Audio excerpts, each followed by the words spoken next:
મિત્રો, શું તમે કપાસની ખેતી કરો છો? તો આ વિડીયો આપના માટે છે. નમસ્કાર દર્શક મિત્રો, હું છું તલાટી કમ મંત્રી ભાવેશભાઈ કેવરિયા. ફરી એક નવી માહિતી સાથેના વિડીયોમાં આપ સૌનું હાર્દિક સ્વાગત કરું છું. મિત્રો, ભારત સરકાર દ્વારા એક કપાસ પકવતા ખેડૂતો માટે યોજના શરૂ કરવામાં આવેલ છે, જેમાં ખેડૂતને હેક્ટર દીઠ 14,000 અને વધુમાં વધુ 2 હેક્ટર દીઠ ₹28,000 સુધીની સહાય ચૂકવવામાં આવે છે.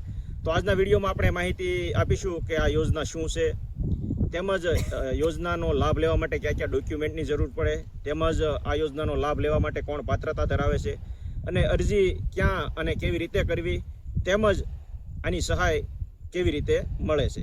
આ વિડીયોમાં આપણે આના વિશે માહિતી આપીશું. તો આજના વિડીયોમાં આપ અંત સુધી જોડાયેલા રહેશો. આ ઉપરાંત દર્શક મિત્રો, જો આપ અમારી આ યુટ્યુબ ચેનલ ગુજરાત હેલ્પલાઇનમાં નવા હોવ અને હજુ સુધી ચેનલને સબસ્ક્રાઇબ કરેલ ન હોય, તો આવી ખેડૂતલક્ષી વિવિધ સરકારી યોજનાઓની માહિતી આપના સુધી સમયસર, ઝડપી અને સચોટ રીતે પહોંચી શકે એ માટે અમારી આ યુટ્યુબ ચેનલ ગુજરાત હેલ્પલાઇનને અત્યારે જ સબસ્ક્રાઇબ કરી લેવા વિનંતી.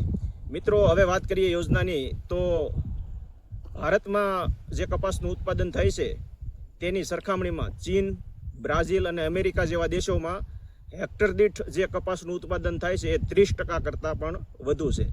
એટલે ભારત સરકાર દ્વારા કપાસના ઉત્પાદનની ક્ષમતા વધે એ માટે થઈ અને કપાસ ક્રાંતિ મિશન નામે એક યોજના અમલમાં મૂકવામાં આવેલ છે. આ યોજનાનો લાભ કોણ લઈ શકે? તો જે ખેડૂતોએ કપાસનું વાવેતર છે એ 90 સેન્ટીમીટર બાય 30 સેન્ટીમીટર અથવા તો 90 સેન્ટીમીટર બાય 60 સેન્ટીમીટરના ગાળાએ કપાસનું વાવેતર કરેલ હોય તેવા ખેડૂતો અને જેમણે પોતાનું કપાસનું બિયારણ છે એ સરકાર દ્વારા પ્રમાણિત થયેલ બીટી કપાસનો વાવેતર કરેલ હોય તેવા ખેડૂતો આ યોજનાનો લાભ લઈ શકે છે. હવે વાત કરીએ કે આનું ફોર્મ ભરવા માટે કયા કયા ડોક્યુમેન્ટની જરૂર પડે.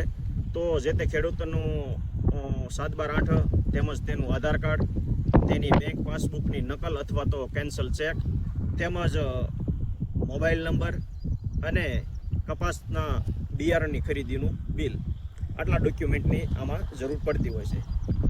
ઉપરાંત દર્શક મિત્રો, હવે વાત કરીએ કે આ યોજનાનો લાભ લેવા માટેના ફોર્મ ક્યાં અને કેવી રીતે ભરી શકાય.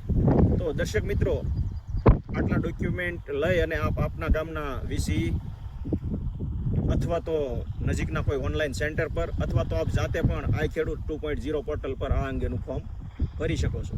હવે વાત કરીએ મિત્રો કે આ યોજનામાં સહાય કેવી રીતે મળે. તો આપનું ફોર્મ ઓનલાઈન ભરાયા બાદ ખેતીવાડી વિભાગ દ્વારા આપના ખેતર પર જે કપાસનું વાવેતર કરવામાં આવેલ હોય છે તેની સ્થળ તપાસ કરવામાં આવશે.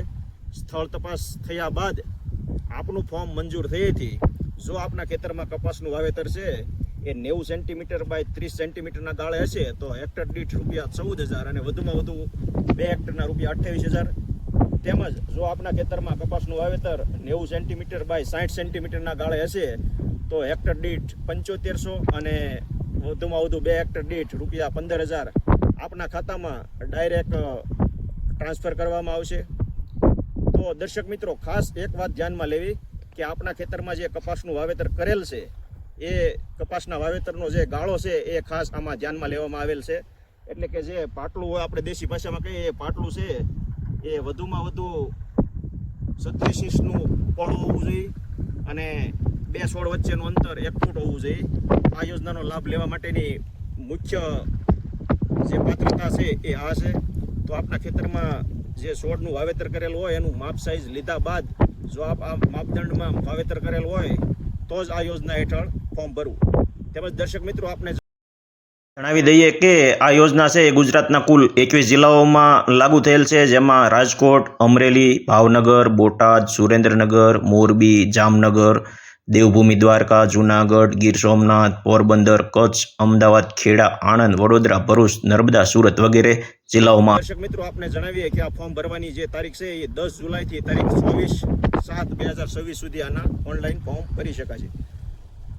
તો દર્શક મિત્રો, આપને આ માહિતી ઉપયોગી લાગી હોય તો માહિતીને લાઈક કરજો, તેમજ બીજા ખેડૂતો સુધી આ યોજનાની માહિતી પહોંચી શકે એ માટે વિડીયોને શેર કરજો. તેમજ આવી જ સરકારની વિવિધ ખેડૂતલક્ષી યોજનાઓની માહિતી વિડીયોના માધ્યમથી આપના સુધી સમયસર, ઝડપી અને સચોટ રીતે પહોંચી શકે એ માટે અમારી આ યુટ્યુબ ચેનલ ગુજરાત હેલ્પલાઇનને સબસ્ક્રાઇબ કરવાનું ભૂલશો નહીં. આભાર.